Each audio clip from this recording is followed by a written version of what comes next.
पढ़े हुए लोग, रेलवे के ऑफिसेज में बीए पढ़े हुए लोग, टाइपिस्ट अच्छे, ये सब जो है ना, इन लोगों को 8,000 रुपए की नौकरी में काम किया जा रहा है। 8,000 रुपए की, सिर्फ 8,000 रुपए। लोग चुपचाप बैठे हुए हैं।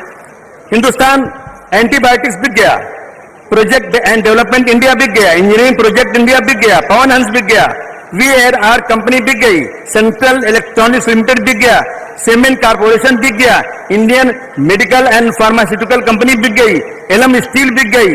इस तरह से सैकड़ों और हजारों कंपनियां बेची जा रही हैं और देश का बिल्कुल देश में नौकरियां खत्म हो रही है और हम लोग चुपचाप बैठे हैं। आइए आज हम संकल्प करें। मैं 95 से समाजवादी पार्टी में काम करता हूं और मुझे मालूम है कि मैं कभी सत्ता में महाराष्ट्र में नहीं आऊंगा, लेकिन समाजवादी पार्टी के कार्यकर्ता और मेरा ये संकल्प है तुम्हारे सामने, मैं कभी जिंदगी में सत्ता में नहीं आऊं, क्या हुआ, लेकिन मैं इस समाजवादी पार्टी के झंडे को आसमान की ऊंचाई पर लेकर जाना चाहता हूं। मुझे सत्ता की लालच नहीं है, मेरे साथ जुल्म हो, ज्यादती हो, लेकिन मैं समाजवादी पार्टी की जब तक जिंदा रहूंगा, मर्द की बात है कि एक ही पार्टी में रहूंगा या राजनीति नहीं करूंगा। मैं कहना चाहता हूं, बहुत सारे लोगों ने वादे किए, यहां पर बहुत सारी बड़ी बातें की, लेकिन हाथ जोड़ के कहना चाहता हूं दोस्तों, धोखा देने वाले आदमी से दूर रहो। बहुत बड़ी बड़ी बातें करेंगे, टिकट नहीं मिला ना तो मुर्दाबाद, टिकट मिल गया तो जिंदाबाद। अगर ये हमने बंद कर दिया और हम लोग अपने लिए नहीं बल्कि अपने देश के लिए, अपने देश के संविधान के लिए अगर हम एक साथ खड़े हो जाएंगे तो मैं दावे के साथ कह सकता हूं, मैं किसी की चमचागिरी नहीं, किसी को मस्का लगाने के लिए नहीं, मैं पूरे देश की तमाम पार्टियों को देखने के बाद कहता हूं कि अगर इस देश में कोई सेकुलर पार्टी है तो सिर्फ और सिर्फ समाजवादी पार्टी है और अखिलेश यादव सेकुलर है। ये पक्की बात है, लेकिन हमें ऐलान जंग करना पड़ेगा। हम लोग 2022 में जीत के करीब पहुंच गए थे। मैं हमेशा ये कहता हूं कि हम लोग कबड्डी खेलते हैं ना, कबड्डी कबड्डी कबड्डी बोलते हुए जाते हैं, जब पाला पकड़ने का टाइम रहता है, 1 इंच बाकी रहता है तो कोई सांस टूट जाती है, कोई खींच लेता है, तो बड़ा अफसोस होता है यार, क्या करें यार। हमने लिया 3 लाख वोट और एक आदमी ने 300 वोट लेके मुझे हरा दिया 300 वोट से, और हमारा ही आदमी है। अखिलेश भाई, आस्तीन के सांपों से परहेज करना पड़ेगा अपने को। जो लोग मस्का लगाते हैं, चमचागिरी करते हैं, उनको दूर रखना पड़ेगा अपने को, और अपने को ऐसे वर्कर बनाने पड़ेंगे जो बिल्कुल कमिटेड हो।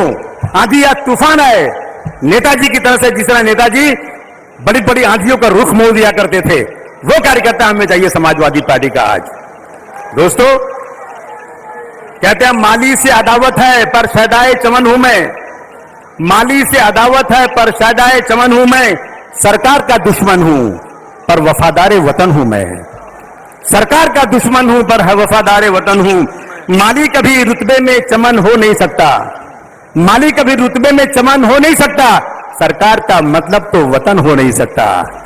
माली को बदलेंगे तो चमन फिर भी रहेगा, सरकार को बदलेंगे तो वतन फिर भी रहेगा।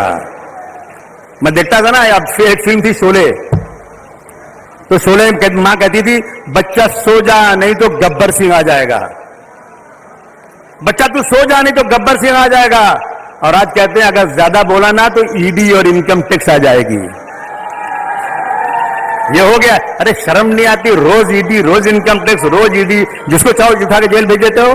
और ये संकल्प लो, आज इस राष्ट्रीय सम्मेलन में संकल्प लो कि अखिलेश यादव जी, अब आपके आदेशों पर हम एक एक गांव में जाएंगे, एक एक गांव में एक एक लोगों के पास जाएंगे, और जो आरएसएस के लोग हिंदू और मुसलमानों को अलग करने की गलत तरीके से लोगों के दिलों में एक बात डाल रहे हैं, हम बता देंगे कि ये गलत है। ये लोग जो है ना जबरदस्ती हिंदू और मुसलमानों को अलग कर रहे हैं। एक आदमी खत्म करता हूं, एक आदमी एक बकरी लेके जा रहा था, बकरी के बच्चा गोद में, तो कुछ लोगों ने बोला इसको हम देखो इसको कैसे फंसाते हैं।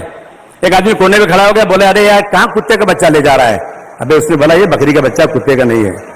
फिर दूसरा उसका साथी थोड़ा दूर खड़ा था, अरे बोले कहां ये बकरी का कुत्ते का बच्चा ले जा रहा है। अबे उसने कहा क्या बात कर रहा है, सभी बोलते हैं तो बकरी का बच्चा है। फिर आगे गया, फिर तीसरे ने बोला, फिर चौथे ने बोला, उसने उठा के फेंक दिया, बोले लगता है सही है बात, ये लगता है ये मुझे बकरी लगती, कुत्ता ये लगता है ये।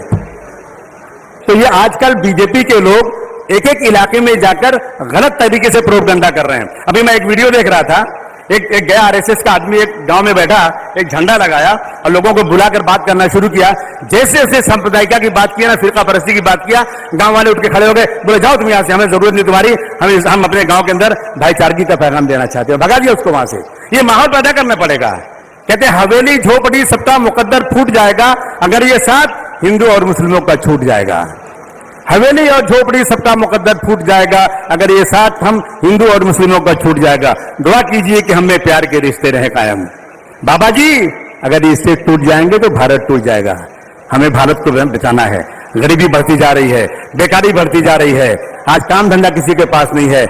अखिलेश यादव जी ने 12 से 17 तक, मैं गारंटी से कहता हूं, अगर मुझसे कोई बहस करता है, मैं किसी को खुश करने के लिए नहीं, मेरे पास इतने एग्जाम्पल हैं कि जो समाजवादी पार्टी की सरकार ने 12 से 17 तक किया ना, किसी ने नहीं किया, किसी ने नहीं किया। लाइए फिर से एक बार समाजवादी पार्टी की सरकार बनाइए और ये सोचिए कि आपको टिकट मिले या न मिले, लेकिन आपको इस देश की एकता के लिए, इस देश की अखंडता के लिए एक साथ जमा होना है और समाजवादी पार्टी को फिर से एक बार उत्तर प्रदेश में नहीं बल्कि पूरे देश में लाना है। पूरा देश खाली है, कहीं कोई नजर नहीं आ रहा है।